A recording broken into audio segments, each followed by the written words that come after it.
स्यात उसे भी नया पाठ मनुजों को सिखलाना है, जीवन जय के लिए कहीं कुछ कर्तव्य दिखलाना है।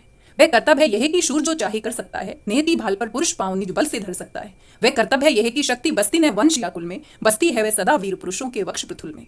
वह कर्तव्य है यह कि विश्व ही चाहे रिपु हो जाए, दगा धर्म दे और पुण्य चाहे ज्वाला बरसाए, पर मनुष्य तभी न कभी सतपथ से टल सकता है, बल से अंधड़ हो ढकेल वह आगे चल सकता है। वह कर्तव्य है यह कि युद्ध में मारो और मरो तुम, पर कुपथ में कभी जीत के लिए न पाव धरो तुम। वह कर्तव्य यह है कि सत्य पथ पर चाहे कट जाओ, विजय तिलक के लिए करो में कालिख पर न लगाओ। देवराज छल छरम स्वार्थ कुछ भी न साथ लाया हूँ, मैं केवल आदर्श एक उनका बनने आया हूँ।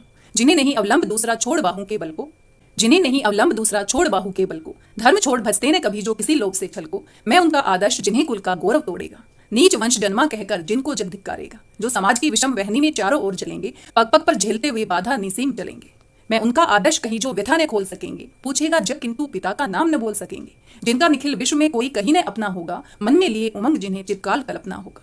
मैं उनका आदर्श किंतु जो तनिक न घबराएंगे, निज चरित्र बल से समाज में पद विशिष्ट पाएंगे। सिंहासन ही नहीं स्वर्ग भी जिन्हें देख न तो होगा, धर्म हेतु धन धाम लुटा देना जिनका व्रत होगा। श्रम से नहीं विमुख होंगे जो दुख से नहीं डरेंगे, सुख के लिए पाप से जो नर संधि न कभी करेंगे। कर्ण धर्म होगा धरती पर बलि से नहीं मुकरना, जीना जिस अप्रतिम तेज से उसी शान से मरना। मुझको छोड़ने मुझे सहारा किसी और संबल का, बड़ा भरोसा था लेकिन इस कवच और कुंडल का, पर उससे भी आज दूर संबंध किए लेता हूँ। देवराज लीजिए खुशी से महादान देता हूँ।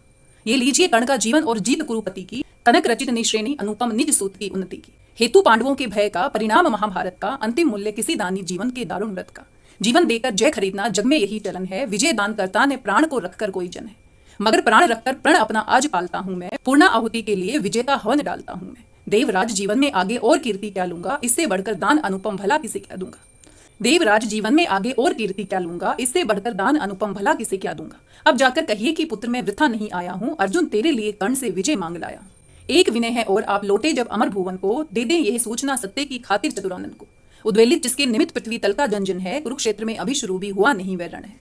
दो वीरों ने किंतु लिया कर आपस में निपटारा, हुआ जयी राधे और अर्जुन इस रण में हारा। यह कहे उठा कृपाण, कर्ण ने त्वचा छील क्षण भर में, कवच और कुंडल उतार धर दिया इंद्र के कर में।